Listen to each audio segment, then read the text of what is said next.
Su sustancia está hecha de evocación, recuerdo, rememoración y de lo que toma del porvenir. Porque es una parte fundamental de nuestra identidad. Somos nuestra memoria. El programa de Lina que nos lleva de viva voz con los especialistas. Buenos días, esto es Radio INA. Me encuentro en la conducción Edalí Quiroz y sean bienvenidos al programa, a una nueva edición del programa Somos Nuestra Memoria.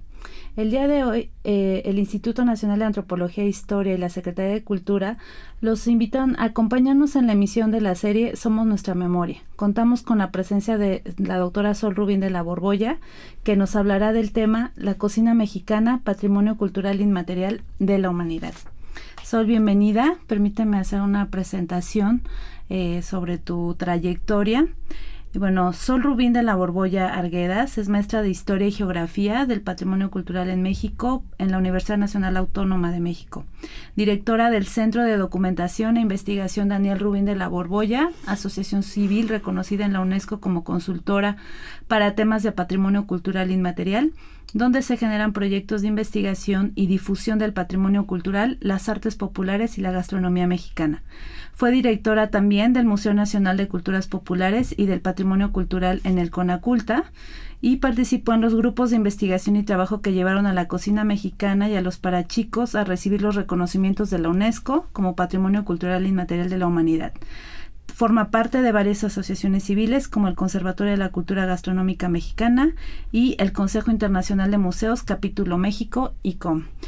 Sol, nuevamente muchas gracias por aceptar la invitación. Buenos días. Y pues bueno, empezamos. Hoy la emisión, como ya lo mencionamos, es sobre la cocina tradicional mexicana como Patrimonio Cultural Inmaterial de la Humanidad. En primer lugar, ¿por qué la UNESCO, que es la Organización de las Naciones Unidas para la Educación, la Ciencia y la Cultura, reconoce a la cocina como patrimonio cultural? Fíjate que lo estaba pensando para este programa y creo que a partir del título de la propuesta que México hace a la UNESCO lo dice todo. La propuesta de México que fue reconocida es la cocina del pueblo mexicano, tradición ancestral, cultura y vigencia. ¿Y por qué lo dice todo? Porque, fíjate, la cocina del pueblo mexicano, la cocina en México atraviesa todas las capas sociales, ¿no? No pertenece a un cierto grupo social o a una sola región, sino realmente es un fenómeno que se da en toda la estructura social de nuestro país. Tradición ancestral. Imagínate que la cocina tiene ciertas características que la hacen única. Una de ellas, a lo mejor una de las más importantes, es que es original. Es un fenómeno que nace aquí, en esta zona. No es un fenómeno que llega de otros lugares del mundo. Aquí nace todo lo que se da, el sustento, el sustrato de las cocinas. Por supuesto que con el tiempo van llegando influencias culturales, productos de otros lugares, pero que las cocinas de México tienen la capacidad de absorberlas y apropiarse de ellas, ¿no? Nos están hablando entonces de que además de que es original, es antigua, tiene pues hay datos ya de los arqueólogos que nos hablan de casi un poco más de 8,000 años en donde ya se domesticaba el frijol, el maíz, que son elementos básicos de la cocina mexicana. Entonces, la originalidad, la antigüedad. Otro elemento fundamental que tiene que ver con la tradición ancestral es la continuidad histórica. Esta historia larga de los productos principales, de las técnicas y de la tradición culinaria llega hasta nuestros días. O sea, no ha habido una ruptura con respecto a esta manifestación de la cultura. Y luego, bueno, tenemos estos otros elementos, cultura. La gastronomía es una de las expresiones más importantes de la cultura. Atraviesa todos los elementos simbólicos. Recuerda que México es además un país con una gran diversidad natural que nos ha permitido tener también una gran diversidad cultural. Cuando hablamos de las cocinas de México, estamos hablando entonces de un elemento también fundamental que es la diversidad, ¿no? No podemos hablar de una cocina en México, sino hablamos de las cocinas de México que se reflejan en esta gran diversidad. Pero además atraviesa todos los elementos de la vida cotidiana, de la vida simbólica, de la vida ritual de los pueblos, ¿no? Nos habla desde porque es un aspecto cultural, porque desde el momento en que se siembra, ahí hay tradiciones que siguen vigentes hoy en nuestro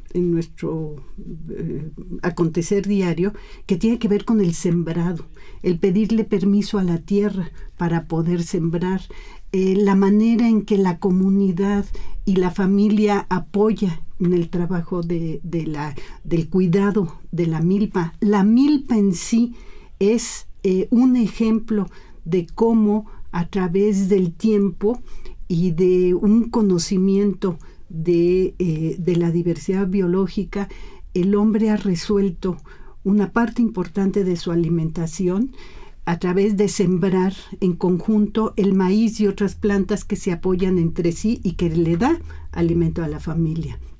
La manera en que se procesan los alimentos, ¿no? Objetos, utensilios como el metate, el molcajete, las cucharas, las cazuelas, o sea, todos estos son elementos que nos están hablando de la parte cultural de las cocinas de México, y luego pues todo lo que tiene que ver con, digamos, la etiqueta y el protocolo, ¿no? Hay tamales específicos que se sirven solo para una festividad en especial, hay comidas que son las comidas de la vida cotidiana, ¿no? Una sopa de fideos te la comes feliz en una comida diaria, pero pues para una celebración pues no sirves sopas de fideos, sirves un buen mole o un arroz. O sea, estamos hablando de que el elemento cultural está presente prácticamente en todas las cocinas diversas de México. En la vida en la vida diaria. En la vida diaria, simbólica, ritual, ¿no? En la milpa, por ejemplo, este es un ejemplo muy interesante. Por ejemplo, hay líneas cuando siembran en la milpa dedicadas a cierto tipo de maíz, que con ese maíz van a hacer ciertos tamales para la celebración, del Día de Muertos, por ejemplo, ¿no? Ahí nos está hablando de cómo hay todo un proceso cultural en una celebración una celebración. Y de tipo ritual también. Hay tamaleras que se hacen, por ejemplo, en el estado de Morelos, que el alfarero la hace especialmente para elaborar platos que después se van a poner en un ritual, digamos, de los graniceros del Popocatépetl, ¿no? Por ejemplo. Entonces, estamos hablando que la cocina entonces está presente en la vida de los mexicanos. Y estoy dando ejemplos muchos que tienen que ver con el altiplano, en el altiplano norte, central y sur del país, pero el fenómeno de la cocina se da en todo el país, ¿no?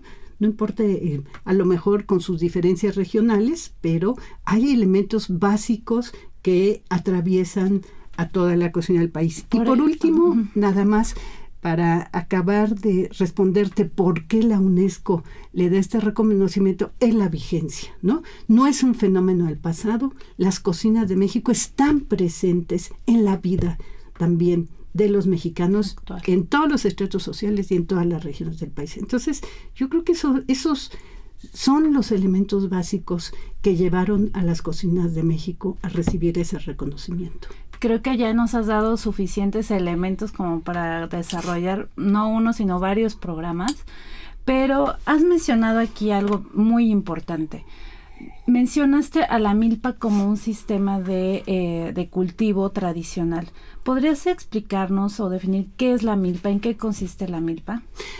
Sí, por supuesto. Sobre todo, la milpa es un fenómeno que se da en el altiplano y en el altiplano centro y sur del país, ¿no? Y un poco menos hacia el norte, porque es un sistema de cultivo de origen mesoamericano, por eso es su ubicación en estas regiones, en donde el campesino en un espacio de terreno siembra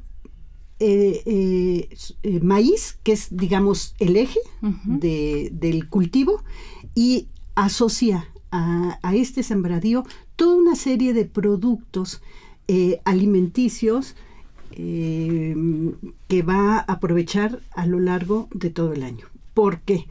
Porque, por ejemplo, sobre las cañas del maíz crece perfectamente bien el frijol, pero además la tierra, la manera en que el frijol aprovecha la tierra ayuda a nutrir al maíz. También se siembra ahí haba, se siembran calabazas, se siembra, aparecen los quelites,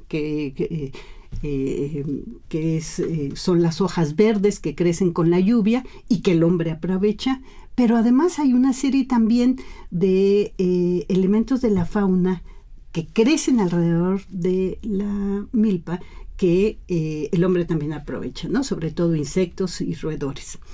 En muchos lugares también la milpa está delimitada por magueyes, y el maguey es otra planta fundamental porque pues prácticamente el maguey se aprovecha todo, desde las raíces hasta las puntas, ¿no? Claro, hasta ahí se puede hacer un programa de lo que es la planta del maguey, la maravilla de lo que es, ¿no? Y sus diferentes usos. Pero entonces, la milpa es eso, es un sistema de cultivo integral que aprovecha todos los elementos desde la tierra nutritivos, y alrededor de la milpa también hay toda una serie de elementos simbólicos que se van realizando a lo largo del tiempo. Y sobre todo de conocimientos tradicionales que ayudan o coadyuvan a la preservación del medio ambiente, ¿no? Que es algo que actualmente nos preocupa y nos debe ocupar mucho, ¿no? Y la milpa tiene también otra cosa que tienen las cocinas de México que son fundamentales. Es este elemento comunitario y de apoyo comunitario, ¿no? A la milpa la trabajan la familia y muchas veces las comunidades, como también lo es a las cocinas, ¿no? Entonces, son elementos que tienen que ver con una parte biológica, con una parte de la producción económica, pero también tienen que ver con la cultura de los individuos. Claro, por ejemplo, ahorita hablando también de la milpa, mencionas que solamente es un tipo de cultivo que se puede dar por las características medioambientales en la región de Mesoamérica, no tanto en el norte del país.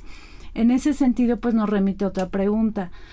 La cocina tradicional mexicana, aunque sea una sola, finalmente está conformada por diferentes cocinas. ¿Podemos hablar de regiones o zonas gastronómicas en las que se divide el país? ¿O cómo se podría dar esto? Totalmente. Pues ha habido diferentes propuestas de regionalizar las cocinas, algunas con una base biológica, otras con una base cultural. Hace muchos años Guadalupe Pérez San Vicente, la historiadora, hizo una propuesta en donde trató de conciliar elementos biológicos y elementos culturales e históricos acerca de las regiones. Pues, ¿qué te puedo decir? Yo no creo que hay una sola región, o sea, una sola forma de regionalizarla, sino tenemos que ser flexibles con respecto a este tema, pero sí, definitivamente, ¿no? La manera, las tradiciones, las técnicas que se usan y los productos están muy ligados al clima, al suelo, a la altitud, a la presencia de ríos o no. Una gran parte de las milpas en este país son de temporal, pero también hay de riego. Entonces tiene que ver mucho con esto que yo decía al principio, de esta gran diversidad natural de recursos tanto de recursos naturales que tiene nuestro país. Entonces también la milpa varía mucho, ¿no? La milpa de las zonas, no sé, de Chiapas o de Oaxaca son totalmente diferentes a las milpas del Estado de México, por ejemplo, ¿no? Tiene que ver con esto. Y así, desde tu perspectiva, y también como experta que eres, ¿cuáles podrían ser esas regiones gastronómicas, así a grosso modo? Pues básicamente podrían ser una de las regiones, la del Pacífico del Oeste, ¿no? Donde están todos estos estados, sobre todo que tienen costas, y entonces los elementos de la producción que recogen del mar es importante, ¿no? Están las dos Baja California, Sonora, Sinaloa, Nayarit, ¿no? Toda esta zona, ¿no? Luego está el Altiplano del Norte, donde están todos estos estados más bien en donde las cocinas fueron fuertemente influidas por todo este trazo del Camino Real de Tierra Adentro, por ejemplo, y entonces ahí se fundaron grandes ciudades, muchas de ellas mineras y de grandes extensiones de ganadería. Entonces las cocinas de esas regiones, por ejemplo, pues las encuentras con la presencia de carne seca, aplicaciones del uso de la leche, los quesos, ¿no? Los dulces, etcétera, muy, muy influidas por esto. Y las cocinas del norte, pero del noreste, ¿no? En donde están pues parte de Tamaulipas, Nuevo León, y a lo mejor un poquito de un pedacito de San Luis Potosí. Luego viene toda esta parte del altiplano, digamos, norte-centro, donde están sí ya estados como Sinaloa, como San Luis Potosí, Zacatecas, Durango, Aguascalientes, toda esta parte, el Bajío. El Bajío es un gran centro productor de granos, sobre todo, ¿no? Y ha ido modificando mucho su producción. Ahora son grandes productores de todas estas cerezas y fresas y lo que llaman berries, ¿no? Y que se exportan. Pero elementos como eso y como esos sembrados están cambiando también algunos de las costumbres y de los usos. Pero fíjate cómo se van adaptando y se los van apropiando las cocinas regionales, ¿no? En esa zona también está toda esta riqueza de la Huasteca. La Huasteca es un fenómeno interesantísimo. Inclusive algunos investigadores, sobre todo antropólogos, definen a la Huasteca así, a través de un elemento gastronómico. Dicen, ahí donde hay zacahuil y se tocan guapangos, a eso le podemos llamar Huasteca, ¿no? Entonces, ¿cómo utilizan un elemento gastronómico para definirla? Luego, bueno, está todo el altiplano central con todos estos estados, ¿no? Puebla, la Ciudad de México, Morelos, Tlaxcala, Hidalgo, con una gran riqueza. Y luego está el altiplano del sur, y el sur, donde está Chiapas, Oaxaca, Guerrero, bueno, obviamente Michoacán, que es el sur y el occidente del país, y luego toda la zona, otra región podría ser la zona del Golfo del Pacífico, donde está obviamente Tamaulipas, Veracruz y una parte de Tabasco, porque ellos también tienen características muy especiales que les da su costa precisamente al Golfo. Y luego está todo el fenómeno de la península. Ahí es muy interesante cómo se da, ¿no? Las cocinas de la península, porque pues al quedar de alguna manera aislados del resto del país, se da ahí un fenómeno muy interesante. Este antecedente tan importante de la maya, de la cultura maya, que se enriquece con toda la llegada primero con la relación muy importante que todos los de la península de Yucatán tenían directamente con La Habana y con Europa durante la época virreinal, y después con la llegada de grupos como libaneses y armenios que de alguna manera enriquecen y hacen tan diferente la cocina de la península. Entonces, digamos, ahí están más o menos estas regiones gastronómicas, más o menos, ¿no?, identificadas. Y con sus características que están muy relacionadas con la historia propia del país, ¿no? Esto que decía, por ejemplo, lo del norte del país, claro. Toda esta zona del altiplano y del sur del país y de parte del occidente, en donde el clima entonces permite una serie de productos estacionales como los quelites y que no se dan tanto en el norte del país, te van marcando las diferencias de las cocinas regionales. Justamente sí. A partir de esto me vienen a la cabeza diferentes cosas, ¿no? ¿A qué me refiero? Por ejemplo, mencionas en un principio los elementos que son fundamentales para que la cocina tradicional mexicana pueda ser patrimonio cultural. Ahora bien, ¿qué es la continuidad y la vigencia? Sin embargo, también se menciona este otro componente que es el de la adaptación de nuevos productos y que han ido evolucionando junto con ciertas prácticas. Las comunidades los adaptan y se los apropian de diferente manera. En ese sentido, ¿cuáles podrían ser o cuáles son los productos originarios que mencionas que son el eje o la columna vertebral de la cocina y que independientemente incluso de las diferencias regionales que haya de una cocina a otra, pueden identificarse como esa columna?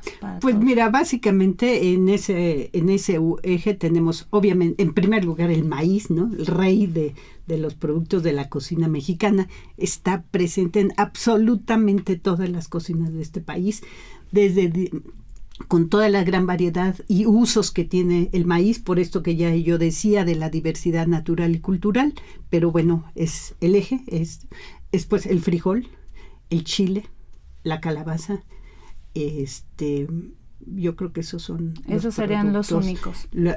Pues más bien como son los productos que tienen una presencia, que tienen una gran antigüedad, que tienen antigüedad, que han permanecido en la dieta de los mexicanos a lo largo de la historia. En algún momento, son los que han pervivido, ¿no?, durante todo este tiempo. Hablabas de que hay investigaciones arqueológicas y antropológicas que remiten la antigüedad de la cocina o de las raíces de la cocina mexicana a 8,000 años, ¿no? ¿Se ha sabido o se ha tenido algún indicio de que alguno de esos productos que en algún momento hayan sido importantes hayan desaparecido hasta el momento o siguen? No, yo creo que no. Al contrario, han logrado pervivir de diferentes maneras, ¿no?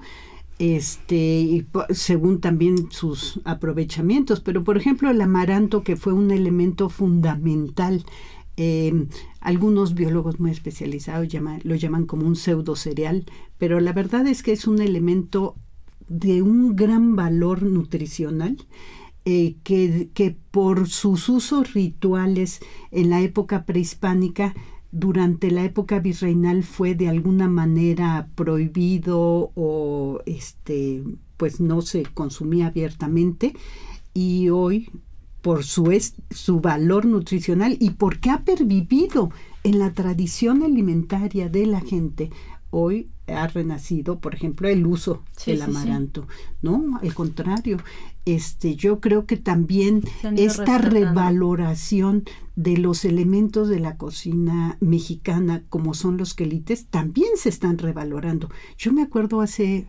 unos años haber escuchado a un locutor de un noticiero muy conocido, hablar despectivamente de que en un pueblo, lástima, solo se comía maíz, quelites, frijoles y sal, y pues no se daban cuenta de que ahí había un gran valor nutricional en lo que ese pueblo estaba comiendo, ¿no? El quelite ha sido visto con desprecio. Con desprecio, y sin embargo es un elemento fundamental de además la cocina, son deliciosos. ¿no? Claro, el uso, por ejemplo, de los insectos, que era también como un elemento tan pobres que solo comen insectos. Bueno, hoy siéntate en un restaurante y pides unos camoles, sí, ¿cuánto cuesta? ¿No? Pero, sí.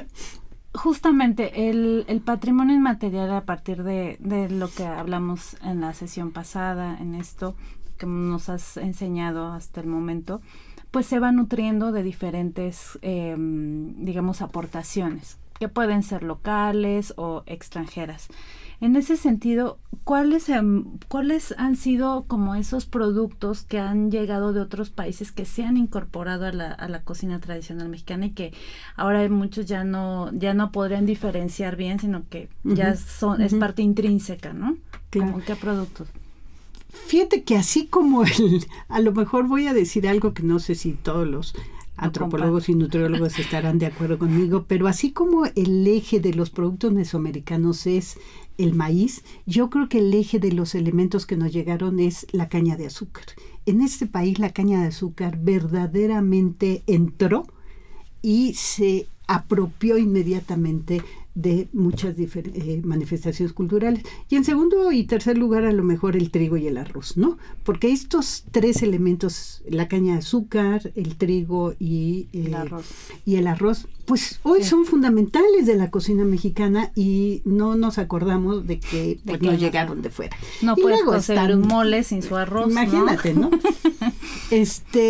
Y bueno, y junto con ellos, pues otros elementos también como muy importantes, como la carne de puerco, el ganado bovino, el ganado lanar, ¿no? Que tampoco teníamos, pues una barbacoa, ¿no? Como, pues sí. ¿no? Llegó de fuera, ¿no? La técnica de hacer la barbacoa, fíjate, ese es un ejemplo como muy interesante. La técnica de la barbacoa, que es cocer algo en un horno bajo tierra, es una técnica de origen prehispánico. Obviamente no es nada más de Mesoamérica, sino en otros lugares del mundo también se da esa técnica para cocer. Y entonces hoy en día encontramos que se continúa haciendo la técnica de cocer el horno bajo tierra. En la comida ceremonial y festiva, pues tenemos las barbacoas, ¿no? Con un animal que nos llega de fuera. En la comida ritual están los tamales que se hacen en la península de Yucatán para el Día de Muertos, en un horno bajo tierra, ¿no? Entonces, te das cuenta cómo se va dando esto que dijimos, en donde las técnicas, los productos originales de la cocina mexicana se fueron enriqueciendo a lo largo del tiempo y se fueron y se fueron integrando, ¿no? Porque no solo de productos, también hablemos de técnicas. Por ejemplo, con la llegada de los españoles en el siglo XVI y la llegada de el cerdo, pues aparece la manteca y aparece una técnica que es el freír los alimentos, ¿no? Y eso ¿qué cambia? Cambia muchísimo, cambia mucho la dieta, la manera en preparar las técnicas. Cambia en la alfarería la necesidad, que también nos la traen los españoles, de usar cazuelas y ollas vidriadas, porque para freír sí se necesita que esté vidriado, porque si no, la pieza cuando está solo alisada, pues absorbe la grasa. Entonces, para freír sí necesitas además cazuelas vidriadas, y es cuando nos llega entonces aquí, que fueron grandes alfareros en la época prehispánica, con técnicas maravillosas, las podemos ver en los museos, ¿no? Estas técnicas de alisados y pulidos finísimos, pero no existía el vidriado. Ese llega con los españoles y está muy ligado también a las técnicas culinarias, ¿no? Entonces, se van adaptando. Claro, y que se van adaptando, y entonces también aparecen una serie de formas y de alimentos y de platillos, digamos preparaciones que tienen que ver con nuevas técnicas, con el uso de otras grasas, porque aquí sí había grasas y sí se consumían grasas, pero no de esta manera como ya se usa cuando usas la manteca de puerco, ¿no? Claro. La manteca de la grasa de los patos, de ciertos de ciertos animales se usaban, pero no está como el freír profundo en esto que llega con los españoles. Eso sí no llega a partir del siglo XVI, ¿no? Y bueno, pues los tacos dorados, los chiles rellenos capeados, pues todos esos productos pues aparecen después, ¿no? Entonces, a ver, nuevamente nos das una serie de elementos, de ideas que me van remitiendo a diferentes cosas. Y que ahora, cuando tú explicas todos los elementos que se van relacionando con, no solo con digámoslo de manera general, con la comida, es algo impresionante. En algún momento ojalá también pudieras compartir en otra sesión, por ejemplo, todo lo que sabes, por ejemplo, sobre artesanías tradicionales, ¿no? Y toda esta... la evolución que ha habido, las aportaciones exteriores, etcétera. Pero ahora, la cocina tradicional mexicana, uno de sus pilares con los que se presenta el expediente es el rescatar o ir a las raíces para rescatar una forma sana también de comer, ¿no? Lo que tú mencionabas, pues el uso de grasas a ese nivel, pues no se da de manera tradicional con los primeros pueblos mexicanos, pero pues van incorporándose. En ese sentido, hay también otras acepciones en las que se recurre a que la cocina tradicional o las formas de hacer la cocina tradicional mexicana remiten a una forma artesanal, en contraparte a este modo del fast food y de una comida sumamente dañina o procesada, etcétera. De por qué se podría hablar de un aspecto artesanal de la cocina tradicional. Fíjate que yo ahí sí lo vería y lo explicaría desde una perspectiva inclusive nutricional y de la salud, que es fundamental y que está muy relacionada con la cocina, con las diferentes cocinas mexicanas. En el siglo XX, cuando empiezan como a mediados del siglo XX, empiezan a aparecer en los mercados y en la vida de los mexicanos toda la comida industrializada, empieza a haber un cambio fundamental de la dieta. Y en los estudios ya de más larga duración, ya hoy está totalmente comprobado que ese cambio en el uso de productos industrializados ha llevado a un empobrecimiento de la dieta de los mexicanos, y ese empobrecimiento también nos ha llevado no solo a fuertes manifestaciones de desnutrición, sino de obesidad y de la aparición de índices muy elevados de enfermedades que tienen que ver asociados degenerativas, que de alguna manera están totalmente relacionados con la dieta. Y entonces ahí sí yo usaría la palabra rescate. Tenemos que ir al rescate de la dieta tradicional mexicano como un elemento fundamental, no solo desde la perspectiva cultural, sino también de la salud y de la nutrición. Es una dieta balanceada, es una dieta que va variando a lo largo del año de acuerdo con los productos estacionales. Eso es importantísimo, ¿no? Uno puede ir a un mercado y si vas en diferentes épocas del año, vas encontrando todas las diferencias que hay con respecto a la estacionalidad de los productos. Eso se ha ido perdiendo en la dieta de los mexicanos, y eso es a lo que tenemos que dedicarle tiempo para rescatar en ese sentido. No es un rescate cultural, es un rescate desde la perspectiva nutricional. Claro. Ahora, retomando un poco esta parte de lo artesanal, de lo tradicional, mencionabas, por ejemplo, Sol Rubín de la Borbolla, para también hacer un recordatorio amable a nuestra audiencia, que estamos hablando sobre la cocina tradicional mexicana. Mencionabas, por ejemplo, la introducción de nuevas técnicas artesanales, en la elaboración de ciertos utensilios, ollas, platos, etcétera, que van ligados con la adaptación o con el ingreso de productos externos. digo, sin el ánimo tampoco de profundizar en eso, porque sé que tienes bastante tela de donde cortar en ese sentido, ¿nos podrías, por ejemplo, dar una pequeña pincelada de los utensilios que tal vez son muy antiguos y que en este momento se siguen utilizando del arte popular mexicano? Bueno, yo creo que los dos elementos fundamentales son el metate y el molcajete, porque además también hay una gran variedad, así como de cocinas tradicionales y de técnicas en todo el país. Solo de metates hay una variedad increíble, ¿no?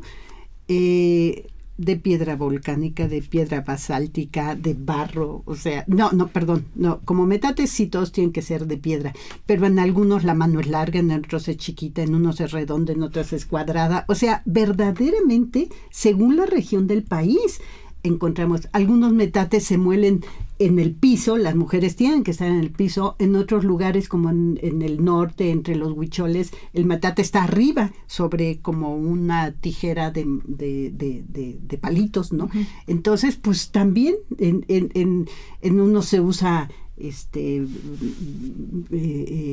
piedras basálticas, en otras piedras volcánicas. Entonces, el metate también tiene una gran diversidad. Y el molcajete.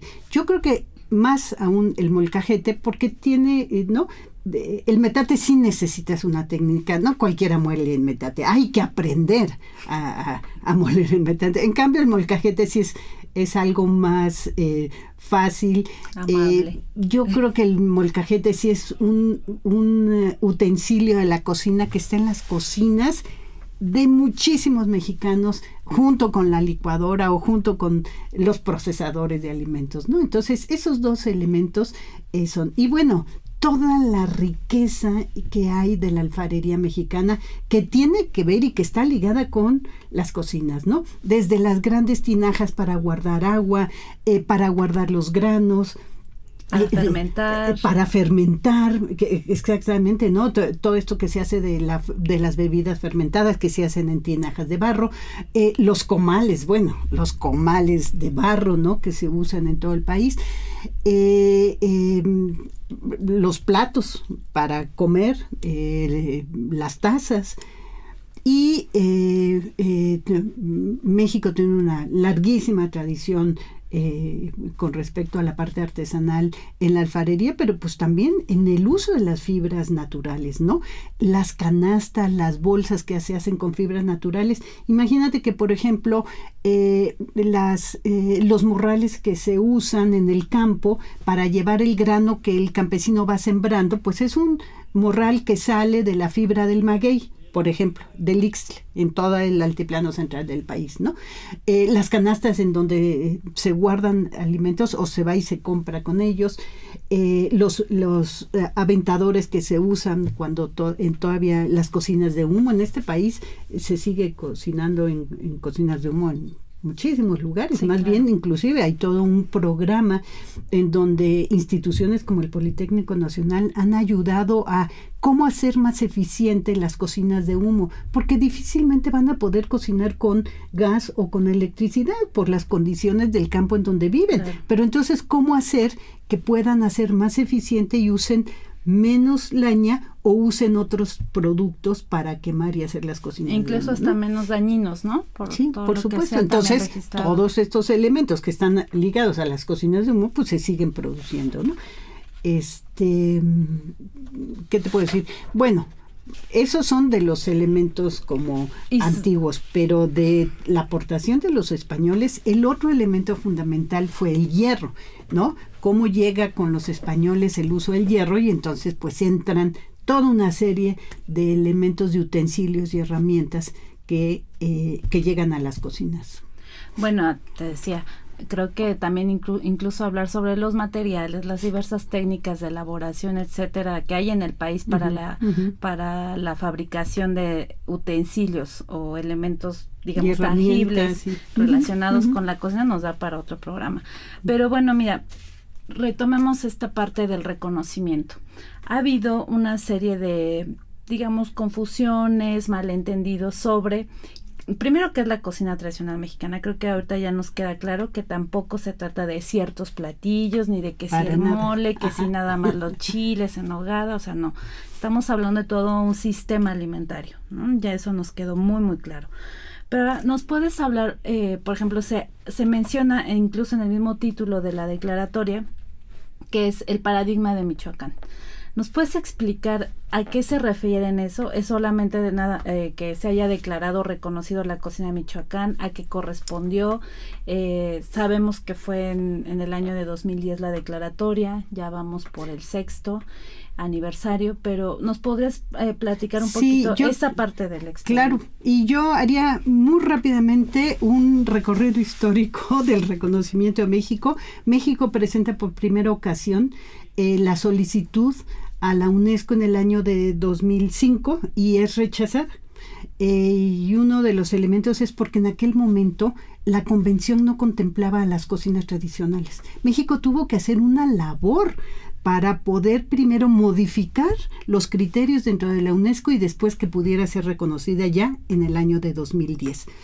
En esa labor México hizo una reunión en el año de 2008, creo, en Campeche, de donde salió la declaratoria de Campeche, en donde se elabora un documento con especialistas de varios lugares del mundo, no solo mexicanos, vinieron especialistas de diferentes lugares, en donde se justifica y se explica por qué las cocinas tradicionales sí forman parte del patrimonio cultural inmaterial.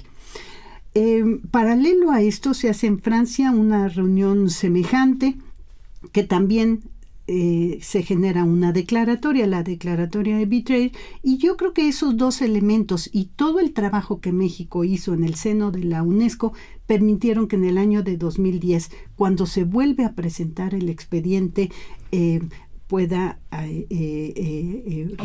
obtener la declaratoria. Ahora, cuando se envía cuando se envía el expediente en el año de 2009, la UNESCO nos pone un pero y nos dice, a ver, ustedes están hablando de las cocinas, pero ¿dónde está la presencia de la comunidad? ¿Cómo pueden ustedes asegurarse que la comunidad está aceptando y está participando en la elaboración del expediente, en la experiencia y sobre todo en un elemento fundamental que tiene la Convención del 2003, la Convención del Patrimonio Cultural Inmaterial, que es la participación de la comunidad? Entonces nos dice la UNESCO, ¿cómo ustedes lo aseguran?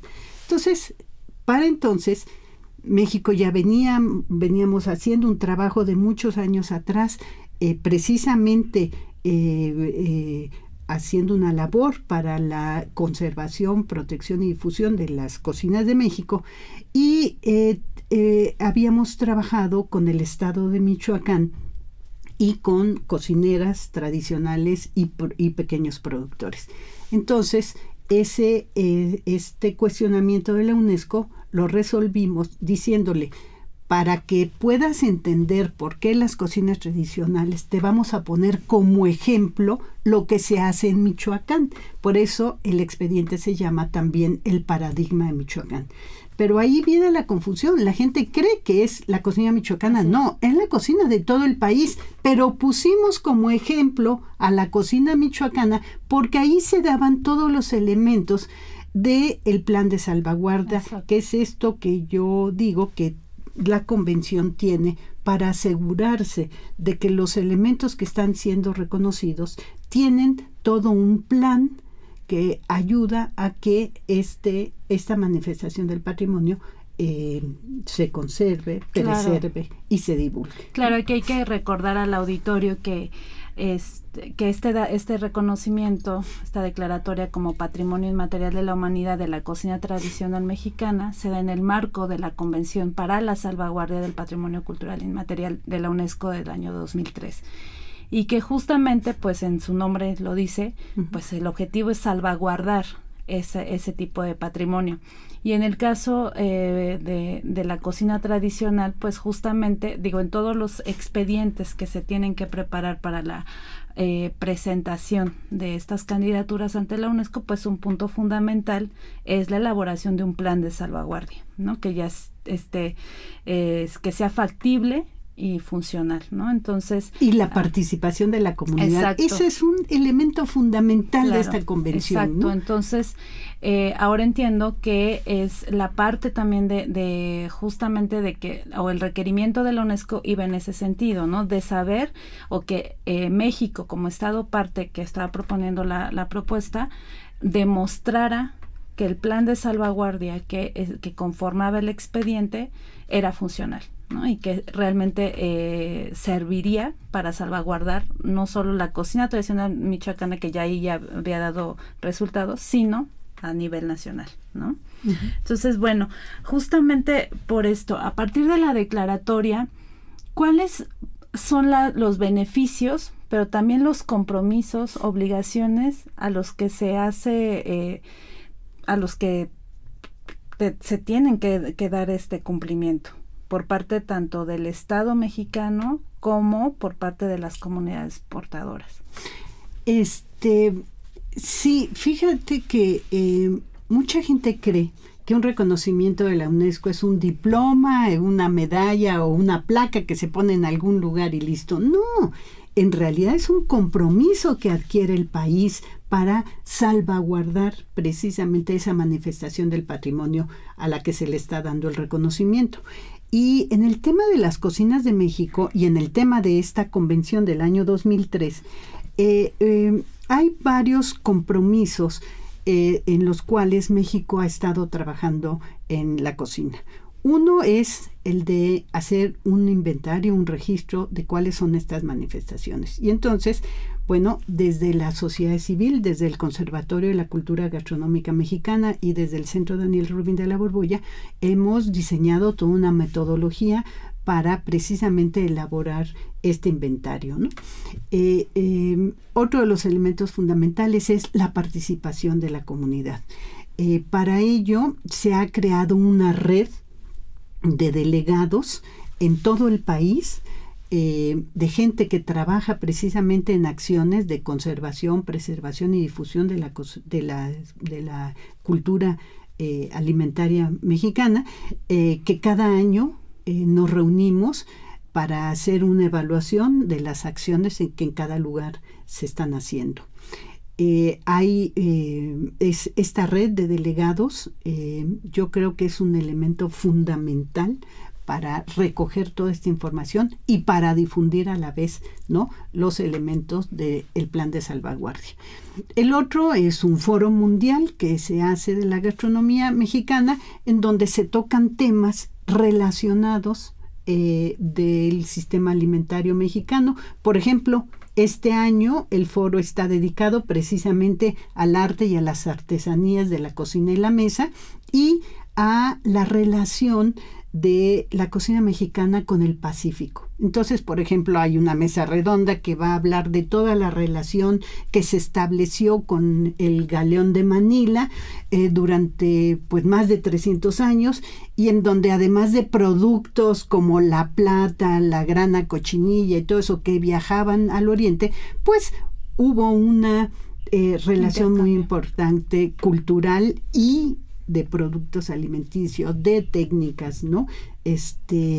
Pues que aquí están documentadas, en Filipinas, y que es muy interesante esa mesa redonda que se va a tratar, ¿no? Estos son elementos que se están haciendo, y por supuesto esto ha generado toda una actividad en el país. El año pasado el presidente de la República hizo una declaratoria de política pública con respecto a la protección de la gastronomía mexicana. Desde la asociación civil se ha promovido que, independientemente que tenemos ya este reconocimiento por parte de la UNESCO, que cada estado haga su propio reconocimiento.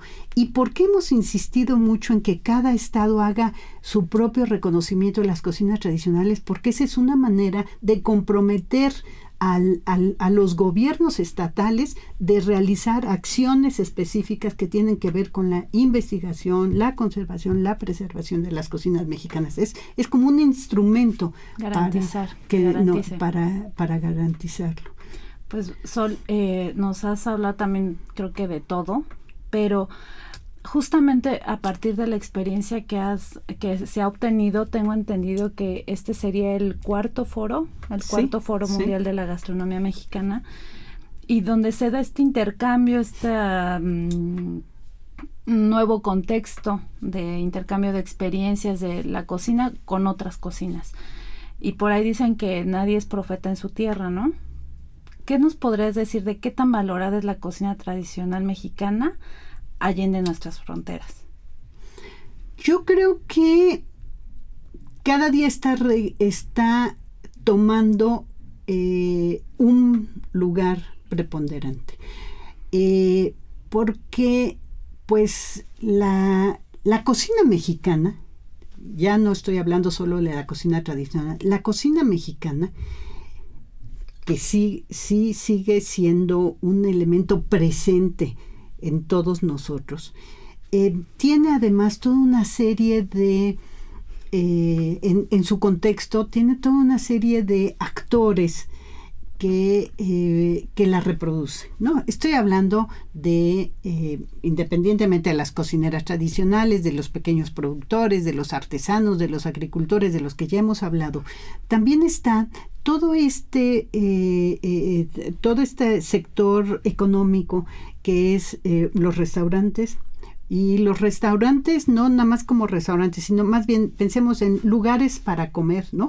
Las fondas, las cafeterías, los restaurantes, los pequeños lugares, los mercados donde se prepara comida para llevar, ¿no? Entonces, todos estos elementos y el turismo están jugando un papel muy importante. Y yo creo que el reconocimiento de la cocina mexicana también. Y uno más, que es la migración, ¿no? En los Estados Unidos es impresionante el número de establecimientos dedicados a la cocina mexicana. La cantidad de productos que viajan de México a los Estados Unidos, que son productos que sirven para preparar la cocina mexicana. Pero no solo, que esto es muy interesante, ¿quiénes consumen, por ejemplo, en los Estados Unidos la cocina mexicana? No crean que es solo los migrantes. No, hay ya dentro de la cultura del estadounidense la presencia del chile, de las tortillas, ¿no? De las salsas y de una serie de platillos que son como muy tradicionales de la cocina mexicana. Y además, pues en ese sentido también ayuda la presencia de empresas hoy mexicanas, pero ya de tipo transnacional, que elaboran masas y productos de maíz y que están presentes en todo el mundo. Entonces, y además, como nos mencionabas hace un momento, bueno, al principio de la emisión, finalmente la cocina tradicional está inmersa en los diferentes eventos, digámoslo así, de nuestra vida como mexicanos, ¿no? Entonces, ¿nos podrías hablar un poco, tal vez, de manera muy, muy rápida y sucinta, por ejemplo, cuáles pueden ser esas expresiones culturales culinarias tradicionales que son muy características? Por ejemplo, hablemos del Día de Muertos, que se vinculan más con la cocina. ¡Qué barbaridad! Pero es que en todos, desde el bautizo, ¿no? Sí. Imagínate un desayuno con tamales, atole, chocolate, pan dulce, ¿no? Para celebrar un bautizo, una primera comunión, las bodas con un mole y un de guajolote, ¿no? Y bueno, la celebración de Días de Muertos. Pero además también ahí hay como un elemento muy interesante que está muy ligado también a la festividad del Día de Muertos, que por cierto también es la festividad indígena del Día de Muertos, está también reconocida por la UNESCO, en donde cuando se da el proceso de evangelización en el siglo XVI, hay ahí como un sincretismo con festividades que se daban en el mundo prehispánico muy ligados al ciclo agrícola. Y precisamente en el mes de noviembre, estas festividades era para agradecer de que había habido una buena cosecha. Y entonces, cuando esto se da, este sincretismo con la celebración del Día de Muertos, más bien de origen católico, pues da como resultado una de las celebraciones, o posiblemente la más importante. Yo sí creo que es la celebración más importante en este país, que es el recordar a los muertos, porque el recordar a los muertos es tener una presencia de ellos, y que se manifiesta también a lo largo de todo el país, no solo en el mundo indígena, también en el mundo urbano, y claro, ¿no? De diferentes maneras. Sí. Pero el elemento de la comida sí es un elemento importante que está en esta celebración, ¿no? A través de tamales, de las ofrendas, tanto que se ponen en la casa como las ofrendas que se llevan a los panteones. Desafortunadamente, por ejemplo, en la Ciudad de México, ya desde hace muchos años se prohibió llevar ofrendas con alimentos a los panteones, pero en muchos otros lugares, en el Estado de México, en Morelos y todo eso, ahí sí encuentra uno todavía las ofrendas de alimentos en las tumbas, ¿no? Bueno, en Michoacán la riqueza de las ofrendas es impresionante, ¿no? Bueno, y así como yo les decía, que en muchos lugares, como hay por ejemplo, una hilera de maíces especiales para hacer los tamales especiales para el Día de Muertos, y el alfarero hizo la olla tamalera especial también para hacerlo. Entonces, fíjense cómo se da en todo el contexto, no es un fenómeno aislado, es un fenómeno del contexto cultural de los mexicanos, de los mexicanos. Bueno, y en la parte ritual, pues pensemos, ¿no? Los maíces que se fermentan, rituales para las celebraciones, por ejemplo, de los huicholes, ¿no? Cómo están ahí presentes, ¿no? No, incluso para la elaboración de diferentes bebidas, rituales, que se utilizan solamente en momentos muy rituales, ¿no? Para la redundancia, ¿no? Pues bueno, para terminar, Sol, una pregunta casi ociosa, pero yo creo que no está de más, porque bueno, tú que conoces tanto, seguramente has de tener 1001 platillos preferidos, pero desde tu perspectiva, y si en algún momento tuvieras que te pedirían elegir, como cuáles platillos son los más representativos de la cocina tradicional mexicana, ¿qué dirías? La tortilla. Sí. ¿Qué elemento más representativo de la cocina? Que además, parafraseando a José Iturriaga, que es un escritor que ha trabajado mucho el tema, la tortilla es plato, es envoltorio, es instrumento, ¿no? Sí. Claro. Que mejor que la tortilla. Y además, bueno, imagínense nada más una tortilla recién hecha en un comal de barro, que la ponen y empieza así a inflarse. Ya empezamos a pensar cómo la vamos a envolver con un poquito de sal y por de la salsa. Hora ya se antoja. Y buen provecho. Totalmente. Sol, por último, tal vez alguna sugerencia de bibliografía que quisieras aportar para la audiencia que quisiera saber más sobre el tema, sobre algo que... Pues el INA publicó en un pequeño libro los elementos fundamentales que dieron lugar a que la cocina mexicana fuera reconocida como patrimonio por la UNESCO, que es la cocina del pueblo mexicano.